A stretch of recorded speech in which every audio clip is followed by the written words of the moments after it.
Good evening, and I first want to send my thoughts and prayers to the family of Angela Lansbury. Truly one of the wallpapers of my childhood.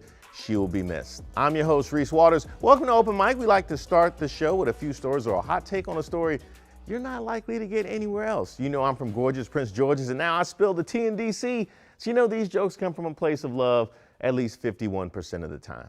All right, let's start things off tonight with the man that we refer to in pre-show meetings as the talk show content giver who keeps on giving, Washington Commanders owner Dan Snyder. ESPN today released a story alleging that Mr. Snyder, yes, he likes to be called that, has spent the last 2 decades bottling up as much billionaire tea as he's can, and he's ready to spill it, telling a close associate that, quote, he's gathered enough secrets to blow up several NFL owners, and that he's not losing his beloved franchise without a fight. Oh yeah?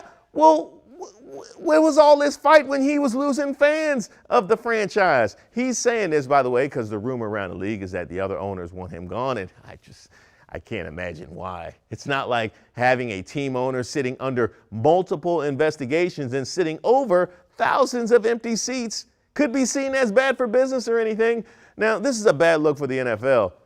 But this isn't even a bad look for Mr. Snyder. See, that's the thing about bad looks. You gather enough of them, and that just becomes who you are. It's nothing like having, by the way, video that keeps on giving either. Turning our attention to MoCo, the entire Montgomery County Planning Board, that's all 5 members, resigned yesterday, effective immediately. Now, I don't know what was going on over there, but I do know that when folks resign without giving 2 weeks' notice, one of 2 things is happening. Either they got a better job or somebody wants them gone. I'll let you decide which one happened here, but I'll give you a hint. According to the DC's Council President Gabe Albaraz wrote in an email that, quote, the council has lost confidence in the Montgomery County Planning Board and accepted these resignations that I demanded they write. I admit, I added that last part, but I'm guessing that's what he said in his head as he wrote it. And why did this happen? Well, shenanigans involving an alleged toxic workplace culture filled with sexist and inappropriate language. Now, maybe they should have bottled a little tea of their own. That would fit right in with Mr. Snyder's organization. Let's move over to the U.S. District Court of D.C., where 5 members of a Texas family were sentenced yesterday for storming the Capitol building on January 6th.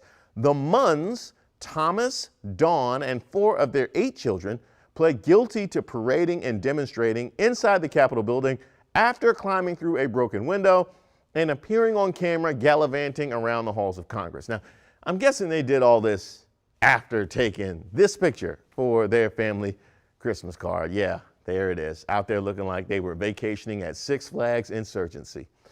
Now, the parents were each sentenced to 14 days in prison and 90 days of home confinement. And their 3 adult kids each got probation. 1 minor child wasn't charged. I don't know about you, but when my family was planning a vacation, we did not factor in jail time. The closest we ever came was at a Best Western in Florida. And finally, we've got an attempted fat bear contest skullduggery. Yes, I like the word skullduggery. We should work it back into the lexicon.